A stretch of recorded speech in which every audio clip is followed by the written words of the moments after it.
You're watching SSN Odisha.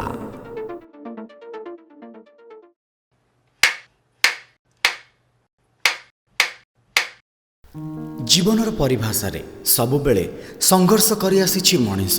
से संघर्ष रे केतेबेले मनीषटी निज स्वप्न पूरा करने को जाई जीति जाए तो आउ केतेबेले देखिथिबा स्वप्न स्वप्न रे ही रही जाए आ वास्तविक रे मनीषटी हारी जाए।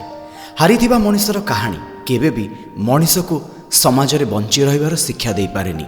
हेले हारिकी जीतिथिबा मनीषर कहानी सबुबले गोटे आदर्श समाज पाई साजी जाए प्रेरणार उत्स। आम राज्य ओडिशा आउ ओडिशा रे किछि नूतनत्वर पराकाष्ठा भरी देइथिबा कलाकारंकर कहानी रे आज भी रुद्धिमंत आम राज्य ओडिशा। सेमती ओडिशार जड़े लब्ध प्रतिष्ठित गायिका बा कंठशिल्पी आउ ता सहित समस्तंकर प्रिय पॉपुलर सिंगर शैलभामा महापात्र।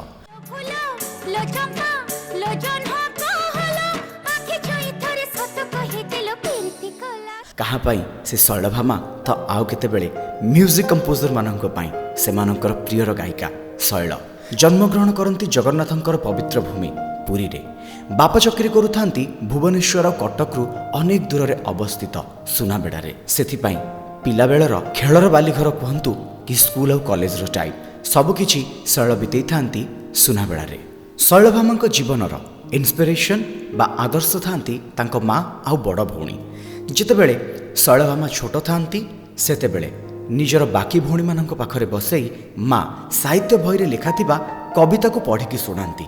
जेहेतु शैलभामा और तांको भौणी माने काले चगलामी करी कविता को ठीक भाव न शुणिबे सेथिपाई संगीत रे रुचि रखुथिबा शैलंकर माँ साहित्य बही रे लिखाथिबा कविता को गीत आकार रे गाई पिला मानक शुणाती। सेठु ही भित्तिप्रस्तर स्थापना हुए शैलंक हृदय रे संगीतर, जोठी शैल कविता को संगीत आकार रे शुणिबा कौन जानती आउ तापरे संगीत सहित निजको संश्लिष्ट भी कर दियंती। साधारण शैली रे जीवन यापन करुथिबा छोट पिलाटीए खेलना धरी खेलिबा आउ दृष्टामी करिबा व्यतीत पिला बेलरे कौनसी कथा जानि न थाए, किंतु शैल बहुत किछि कथा जानि पारुथिले।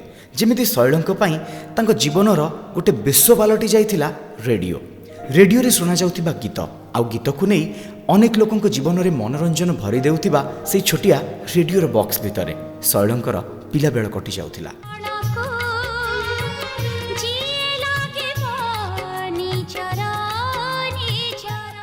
शैल गीत शुणुथिले, रेडियो शुणिथिबा गीत को गुणगुणई गाई भी दौथिले। भूल हेले केतेबेले शैलंकु माँ आउ बड़ भौणी टिके टिके गाइड भी कर देउथिले। ओडिया संगीत जगत को निज स्वर रे रुद्धिमंत करिथिबा किछि सीनियर गायक गायिका मानकर गीत को सबुबेले रेडियो रे शुणंती शैलभामा। हेले सेथि मध्यरु कंठशिल्पी बा गायिका निर्मला मिश्रंको गाइथिबा तुमे जदि साथी मोर गीतटी पिलाबेलु शैलंकु बेस भल लागे। आउ शैल भी कोठी ना कोठी स्वप्न देखती जदि तांकु जीवन रे केबे गीत गाइबार सुजोग मिले ताले एमती रेडियो रे तांको गीत को भी एमती लक्षे लक्षे श्रोता मन भरी शुणिबे, उपभोग करिबे कंठशिल्पी शैलभामा महापात्रंको वॉइस को। एबे साधारणतः घरे जदि टिके पार्टी हो जाए पिला माने कहती जे आमे डिस्टर्ब हो जाउछु। हेले सेतेबेले बही आउ रेडियो शैलंक पाई जेमिति हेड आउ टेल गोटे कॉइन रो दुई पार्श्व पालटी जाइतिला। बही पढ़िबा समय जदि शैलंक पाखरे रेडियो न रहउतिला ताले तांको मन पढ़ारे बिल्कुल भी लागु नथिला। सेथिपाई तो पाठ पढ़िबा समय रे लुचि लुचि पाखरे रेडियो थोई गीत शुणिबा समय रे शैल धरा भी पड़ी जाउतिले आउ बापांक पाखरु माड़ भी खाउतिले। शैलंक पाई और शैलंक परिवार पाई शैलंक बापा थांती पूरा रियल बेंगल टाइगर। जेमिति बाघ केतेबेले गर्जे सेमिति शैलंक बापा रागी गले शैलंक घरे जेमिति भूकंप सृष्टि हो जाए। गीत को बेसी पसंद करू नथिले शैलंक बापा। बापांकर इच्छा थिला शैल चाकरी करंतु आउ निज परिचय को निज हाथ मुठारे रखी निज भविष्यत निजे तैयारी करंतु। हेले कलाकार डेस्टिनी केतेबेले कलाकारटी पाई कौन बदले दिए से कथा आज पर्यंत केही भी भाभी पारि नथिबे। जेमिति शैल निज बापांक कथा और चिंताधारा को संपूर्ण भाव में भूल बोली प्रमाणित कर देइथिले। शैलंक चिंताधारा हिसाब रे बाकी पेशा भली संगीत भी होची एमिति गोटे पेशा जोठी अछि बंचिबार शैली, पैसा रोजगार करिबार प्रंथा आउ ता सहित निज जीवन पाई स्वतंत्र परिचय सृष्टि करिबार गोटे माध्यम। छोट थांते शैल दिन पर दिन तांको जीवन रे बीती चली थाए। गोटे नुआ मोड़ आसे शैलंक जीवन रे जोटी शैल बसी अनेक कंठशिल्पी मानकु गीत गाउथिबार रेडियो रे शुणुतांती सेठी शैलंक पाई सुजोग आसे। ऑल इंडिया रेडियो रे ऑडिशन दबा पाई से भी चाइल्ड आर्टिस्ट हिसाब से जोटी ऑडिशन रे क्वालिफाई भी होती शैल और चाइल्ड आर्टिस्ट हिसाब से अप्रूव भी मिल जाए शैल को। जयपुर रे थाए All India Radio station director थांती बीणा देवी। शैल को दिने बीणा देवी डाकती आउ कहती जे माँ तू जीवन में सबकि छाड़देबू हेले संगीत को केबे भी निज पाखु अलग करूनी कहीं ना संगीत समस्त को तो सहित बांधि रखिब।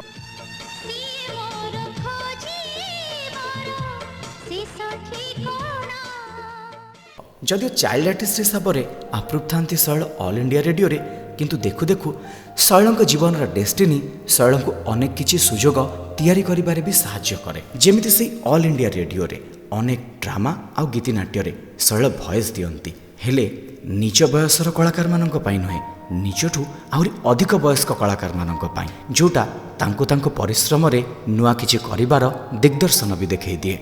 सेतेबेले रेडियो रो पॉपुलैरिटी बहुत अधिक थाए।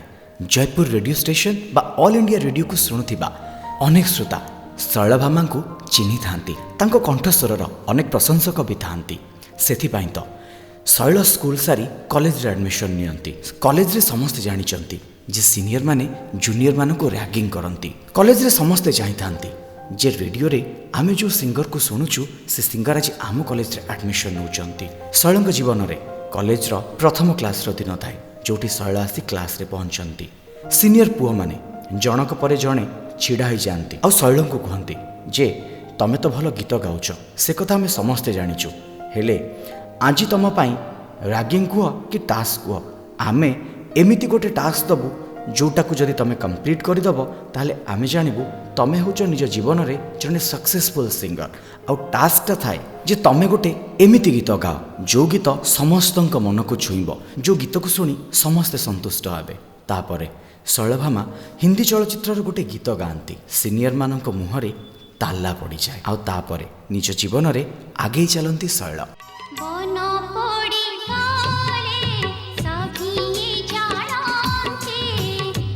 आपण मानकर सम्यक धारणा थिबो सेतेबेले जेमिति मनोरंजनर इंडस्ट्री थाए सिल्वर सिटी कटक रे गीत गाइबा कहतु कि सिनेमा तैयारी भजन रेकर्डिंग कहतु कि आधुनिक संगीत सबकिछिर रेकर्डिंग पाई स्टूडियोज थाए कटक रे। जेते दूर रे थिले भी कलाकार माने निजर समय बाहर करी स्टूडियो रे गीत गाइबार स्वप्न नहीं कटक को आसंती। सेमती दिने भजन रेकर्डिंग करिबार सुजोग मिले शैल भामा को। सेथिपाई सुदूर सुनाबेड़ारू शैल कटक को आसी थांती। कटकर स्टूडियो रे भजन गीत को रेकर्डिंग करबा समय रे म्यूजिक कंपोजर आउ अरेंजर पूर्ण खुंटिया शैल वॉइस को शुणती आउ शैल भामा को कहती तमे आज राति सुनाबेड़ा रिटर्न न करी कटक रे ही रही जाओ काली सकाळू तुमको नहीं आमे गोटे सिनेमार गीत गाइबू। शैल को जमती आश्चर्य लगे हठात रे शैल को केमिति मिल जाउची सिनेमा संगीतर ऑफर। समय थाए पाखापाखि राति 12:30 पूर्ण खुंटिया मुहरु एई कथा शुणी शैल कटक रे रही जाती आउ तार परदिन शैल निज जीवनर प्रथम चलचित्रर संगीत डब करिबा पई स्टूडियो रे पहुंची जाती। मनरे भरोसा थाए विश्वास थाए हेले सिनेमा कथा शुणी जेमिति विश्वास करि पारु नथांती शैल भामा। स्टूडियो रे पूर्ण खुंटिया शैल भामा को चिन्हा करांती संगीत निर्देशक स्वरूप नायक सहित। स्वरूप नायक को शैलंकर voice Bollywood popular singer Asha ji भली पाखापाखि शुणा जाए सेथिपाई से गोटे मुजुरा गीत शैल को गाइबा को सुजोग दियंती।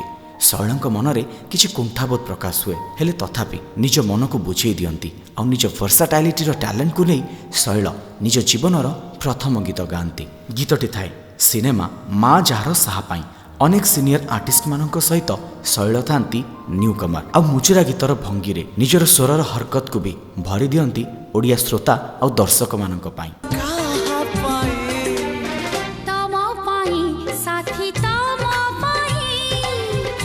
सिनेमा गीत गाइबार सुजोग को हातेइबा पूर्वर शैल जीवन में अनेक स्टेज शोज करिबार सुजोग भी आसे। सुनाबेड़ा चाकरी करुथिबा शैलंकर बाबांकर जड़े भल बंधु थांती पूर्वतन मुख्यमंत्री तथा ओडिशार जड़े पॉपुलर चांगुबादक डॉक्टर गिरिधारी गमांगो। सेतेबेले +2 रे पढ़ुथांती शैल भामा महापात्र। गिरिधारी गमांगोंकर गोटे म्यूजिकल ग्रुप थाए जार ना थाए हिडन टैलेंट। सेतेबेले गिरिधारी गमांगो शैल भामा को निजर म्यूजिकल ग्रुप हिडन टैलेंट रे गीत गाइबार सुजोग दियंती आउ हिडन टैलेंट सहित आसोसिएट हवा परे शैल भारतर प्राय 30 ରୁ 40% जगार ଲାଇଭ୍ ପ୍ରୋଗ୍ରାମ କରି ଅନେକ ଅର୍ଥ ଉପାର୍ଜନ ବି କରିଦେଇଥାନ୍ତି, ଯେଉଁଟା ଥାଏ ତାଙ୍କ ଜୀବନ ପାଇଁ ନୂଆ ଏକ ସଫଳତା। ଓଡ଼ିଶାର ବାହାରେ ଲାଇଭ୍ ପ୍ରୋଗ୍ରାମ କରୁ କରୁ ଶୈଳଙ୍କ ଜୀବନରେ ନୂଆ ଏକ ସୁଯୋଗ ସୃଷ୍ଟି ହୁଏ, ଯେଉଁଠି ଶୈଳ ମୁମ୍ବାଇରେ ବି ନିଜର କ୍ୟାରିୟର ଷ୍ଟାର୍ଟ କରି ଗୀତ ଗାଇବାର ସୁଯୋଗକୁ ବି ହାତ ମୁଠାକୁ ନେଇ ଆସନ୍ତି। ମେହବୁବ ଷ୍ଟୁଡିଓରେ 15 ଦିନ ରହି ଗୀତ ଗାଇବାର ସୁଯୋଗ ହେଉ କି ବଲିଉଡ୍ କମ୍ପୋଜର ଅରବିନ୍ଦ ସିଂଙ୍କ କମ୍ପୋଜିସନରେ ହିନ୍ଦୀ ଚଳଚ୍ଚିତ୍ର ଗୁରୁଦକ୍ଷିଣା ପାଇଁ ଗୋଟେ ରୋମାଣ୍ଟିକ୍ ସଙ୍ଗ ଆଉ ଟାଇଟେଲ୍ ଟ୍ରାକ୍ ଗାଇବାର ସୁଯୋଗକୁ ବି ନିଜ ଟ୍ୟାଲେଣ୍ଟ ବଳରେ ନିଜ ଆଡ଼କୁ ଟାଣି ଆଣିଥାନ୍ତି ଓଡ଼ିଶାର ପପୁଲାର ସିଙ୍ଗର ଶୈଳଭାମା ମହାପାତ୍ର। ହିନ୍ଦୀ ଗାୟକ ୟଶୋଦାସ, ଯାହାଙ୍କର ଗାଇବାର ଶୈଳୀ ଆଉ କଣ୍ଠ ଶୈଳଭାମାଙ୍କୁ ବହୁତ ଭଲ ଲାଗେ। କଳାକାରଙ୍କର ବି କଳାକାରଟି ପ୍ରତି ବହୁତ ଦୁର୍ବଳତା ଥାଏ। ସେଥିପାଇଁ ଶୈଳଭାମା ମନରେ ସ୍ୱପ୍ନ ଦେଖିଥାନ୍ତି, ଯଦି ଜୀବନରେ ତାଙ୍କୁ କେବେ ସୁଯୋଗ ମିଳେ ସେ ନିଶ୍ଚିତ ଭାବରେ ୟଶୋଦାସଙ୍କର ଚରଣ ସ୍ପର୍ଶ କରିବେ, ତାଙ୍କୁ ମୁଣ୍ଡିଆ ମାରିବେ ଆଉ ତାଙ୍କ ସହିତ ସାମ୍ନାସାମ୍ନି ସାକ୍ଷାତ କରିବେ। ଜୀବନରେ ସେ ସୁଯୋଗ ବି ଭଗବାନ ଶୈଳଭାମାଙ୍କୁ ଦିଅନ୍ତି। ୟଶୋଦାସଙ୍କ ସହିତ ଷ୍ଟେଜ୍ ସେୟାର କରିବାର ସୁଯୋଗ ମିଳେ ଶୈଳଭାମାଙ୍କୁ, ଯେଉଁଠି ଶୈଳଭାମା ପ୍ରଥମେ ଗୀତ ଗାଇବେ ଆଉ ତାପରେ ୟଶୋଦାସ ଆସିକି ପରଫର୍ମ କରିବାର ଥାଏ। ଦେଖୁ ଦେଖୁ ଶୈଳଭାମା ପ୍ରଥମେ ଆସି ଷ୍ଟେଜ୍ରେ ଗୀତ ଗାଆନ୍ତି। ଷ୍ଟେଜ୍ର ତଳେ ଥାଇ ୟଶୋଦାସକୁ ଶୈଳଭାମାଙ୍କର ଗାଇକି ବହୁତ ଭଲ ଲାଗେ ଆଉ ମନକୁ ଛୁଏଁ। ସେଥିପାଇଁ ୟଶୋଦାସ ପୁଣି ଥରେ ରିକ୍ୱେଷ୍ଟ କରନ୍ତି ଯେ ସେହି ସିଙ୍ଗରକୁ କୁହନ୍ତୁ ସିଏ ଆଉ ଗୋଟିଏ ଗୀତ ଗାଆନ୍ତୁ। ଜୀବନରେ ୟଶୋଦାସଙ୍କ ତରଫରୁ ମିଳିଥିବା ଏହି ଅନୁରୋଧ ଶୈଳଭାମାଙ୍କର ଜୀବନର ସ୍ମୃତିରେ ଗୋଟେ ଅଭୁଲା ସ୍ମୃତି ଆଉ ଅଭୁଲା ଅତୀତ ହେଇ ଆଜି ବି ଉଜ୍ଜୀବିତ।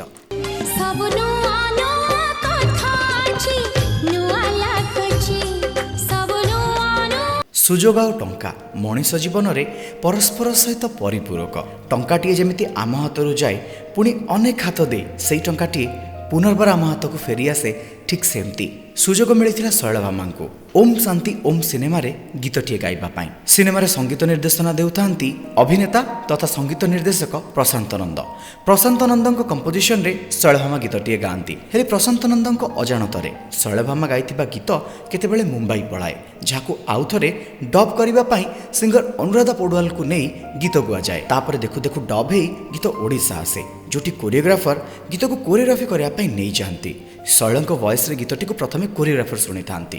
ସେଥିରେ ଥିବା କିଛି ହରକତ ଆଉ ଭଏସ୍ର ଏକ୍ସପ୍ରେସନ୍ କୋରିଓଗ୍ରାଫରଙ୍କ ମନକୁ ଛୁଏଁ। ତାପରେ ସିଧାସଳଖ ପ୍ରଶାନ୍ତ ନନ୍ଦଙ୍କୁ କୋରିଓଗ୍ରାଫର କୁହନ୍ତି ଯେ ଓଡ଼ିଶାର ଝିଅ ଯେଉଁ ଗୀତଟାକୁ ନିଜ ଶୈଳୀରେ ଗାଇଥିଲେ ସେ ଗୀତ ବହୁତ ଭଲ ଥିଲା।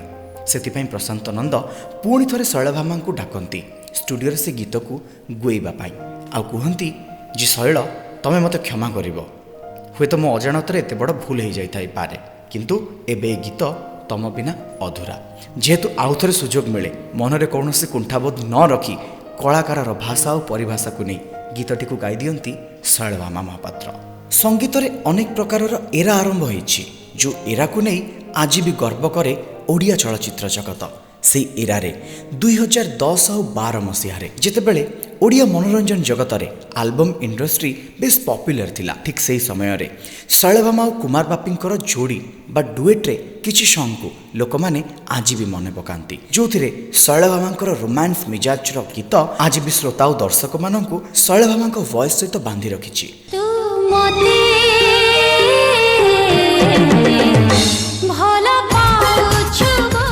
ଭଜନ କୁହନ୍ତୁ କି ଆଧୁନିକ ସଙ୍ଗୀତ, ଚଳଚ୍ଚିତ୍ର ସଙ୍ଗୀତ କୁହନ୍ତୁ କି ଜଣାଣ, ସବୁ ପ୍ରକାରର ସଙ୍ଗୀତ ଗାଇବାରେ ବେଶ୍ ମାହିର ସମସ୍ତଙ୍କର ପ୍ରିୟ କଣ୍ଠଶିଳ୍ପୀ ଶୈଳଭାମା ମହାପାତ୍ର। 10,000ରୁ ଅଧିକ ଗୀତ ଆଉ ତା ସହିତ 360ରୁ ଅଧିକ ସିନେମାରେ କଣ୍ଠଦାନ କରି ଆଜି ବି ଶ୍ରୋତା ଆଉ ଦର୍ଶକମାନଙ୍କ ପାଖରେ ଚିରଚର୍ଚ୍ଚିତ ଶୈଳଭାମା ମହାପାତ୍ର।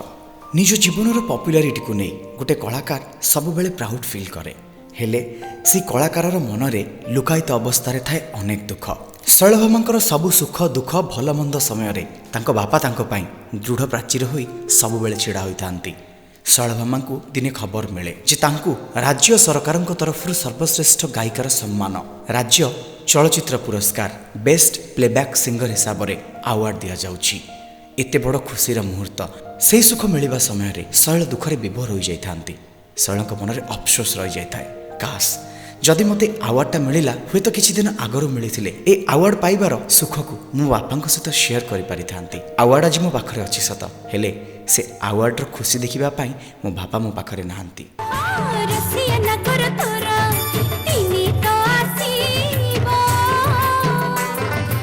ଓଡ଼ିଶାରେ କାମ କରୁଥିବା ବାକି କଳାକାରମାନଙ୍କଠୁ ନେଇ ନିଜ ପରିବାରର ପ୍ରତିଟି ସଦସ୍ୟଙ୍କ ପାଖରେ ଆଜି ବି ସେ ହେଉଛନ୍ତି ସ୍ନେହର ଶୈଳ ଅପା। ସମସ୍ତେ ତାଙ୍କୁ ଭଲ ପାଆନ୍ତି, ହେଲେ ଶୈଳ ନିଜ ସୁଖ ଦୁଃଖରେ ନିଜ ସାନ ଭାଇଙ୍କୁ ନେଇ ଆଜି ବି ବେଶ୍ ଗର୍ବିତ। ସମସ୍ତେ ଜୀବନରେ ଯୋଗୀଙ୍କୁ ବେଶ୍ ପସନ୍ଦ କରନ୍ତି, ହେଲେ ସଙ୍ଗୀତର ଏହି ଯୋଗିନୀ ଗୀତ ଗାଇ ରୁଦ୍ଧିମନ୍ତ କରିଛନ୍ତି ଓଡ଼ିଆ ଚଳଚ୍ଚିତ୍ର ଜଗତକୁ। ଏଯାବତ୍ ସେ ବିବାହ ବନ୍ଧନରେ ବାନ୍ଧି ହେଇନାହାନ୍ତି ସତ, କିନ୍ତୁ ତଥାପି ଅନେକ ବିବାହିତ ପୁରୁଷ ଆଉ ନାରୀମାନଙ୍କ ମନରେ ଅନେକ ରଙ୍ଗର ଭଲ ପାଇବା ଭରି ଦେଇଛି ତାଙ୍କର ସେଇ ଭଏସ୍। ରୋମାଣ୍ଟିକ୍ କୁହନ୍ତୁ କି ସ୍ୟାଡ୍, ଇମୋସନାଲ୍ ସଙ୍ଗ୍ କୁହନ୍ତୁ କି ଇନ୍ସପିରେସନାଲ୍ ସଙ୍ଗ୍, ସବୁକିଛି ଗାଇବାରେ ଆଜି ବି ସମସ୍ତଙ୍କର ପ୍ରଥମ ଚଏସ୍ରେ ଥାନ୍ତି ଶୈଳଭାମା ମହାପାତ୍ର। SSM ଓଡ଼ିଶା ପରିବାର ତରଫରୁ ତାଙ୍କର ଏହି ଜୀବନ କାହାଣୀ ଆପଣମାନଙ୍କ ସହିତ ସେୟାର କରି ଆମେ ବି ବେଶ୍ ଗର୍ବିତ। ପ୍ରଭୁ ଜଗନ୍ନାଥଙ୍କ ପାଖରେ ତାଙ୍କର ଦୀର୍ଘ ଜୀବନ କାମନା କରି ଏତିକି ରହିବ ୱିଶ୍। ଓଡ଼ିଶାରେ ଓଡ଼ିଆ ସଙ୍ଗୀତକୁ ଭଲ ପାଆନ୍ତୁ, ଓଡ଼ିଆ ସଙ୍ଗୀତକୁ ଶୁଣନ୍ତୁ, ଓଡ଼ିଆ କଳାକାରମାନଙ୍କୁ ବଞ୍ଚିବାର ନୂଆ ରାହା ଦେଖନ୍ତୁ। ଜୟ ଜଗନ୍ନାଥ, ବନ୍ଦେ ଉତ୍କଳ ଜନନୀ।